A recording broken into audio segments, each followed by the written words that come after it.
ഇന്നലത്തെ എൻ്റെ ക്യാമറ കണ്ണുകൾ ഒപ്പിയെടുത്തത് എൻ്റെ കരച്ചിലായിരുന്നു. ഞാൻ ഇന്നലെ കുറേ കരഞ്ഞു.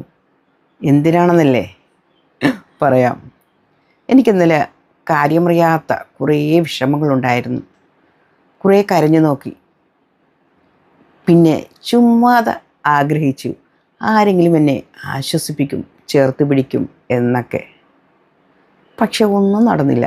അവസാനം കുറേ കരഞ്ഞ് തളർന്നതിന് ശേഷം എഴുന്നേറ്റ് മുഖമെല്ലാം കഴുകി സ്ട്രോങ്ങായി എൻ്റെ ക്യാമറ കണ്ണിലേക്ക് ഞാൻ നോക്കി.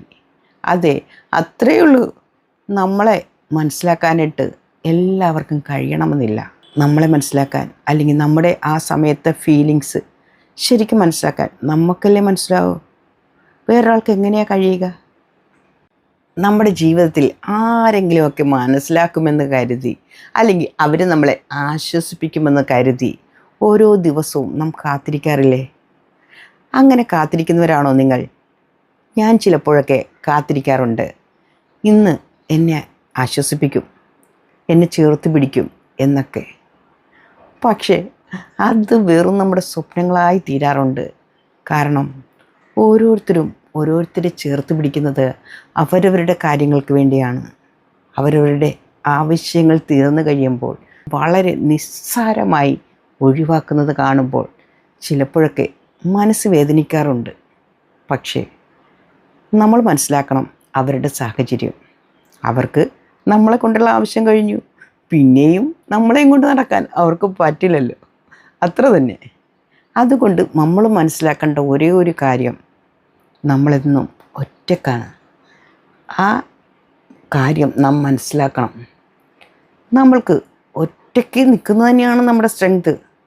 മറ്റുള്ളവർ നമ്മളെ മനസ്സിലാക്കണമെന്ന് ആഗ്രഹിച്ച് അതിനെ ചിന്തിച്ച് ഓവർ തിങ്ക് ചെയ്ത് ഡൗട്ട് ചെയ്ത് നമ്മൾ സ്വയം വേദനിക്കുന്നതിനേക്കാൾ നല്ലത് ഏത് സാഹചര്യത്തിലും ഒറ്റയ്ക്ക് നിൽക്കാനുള്ള ഒരു ധൈര്യവും ശക്തിയും ഓരോരുത്തരും നേടിയെടുക്കണം. അത് തന്നെയാണ് നമ്മുടെ സ്ട്രെങ്ത്. നമ്മുടെ ഓരോ പ്രവർത്തനവും ആത്മാർത്ഥപരമായിട്ടാകുമ്പോൾ തിരിച്ച് ചിലപ്പോഴൊക്കെ അതേ ആത്മാർത്ഥത നാം പ്രതീക്ഷിക്കുക സ്വാഭാവികം.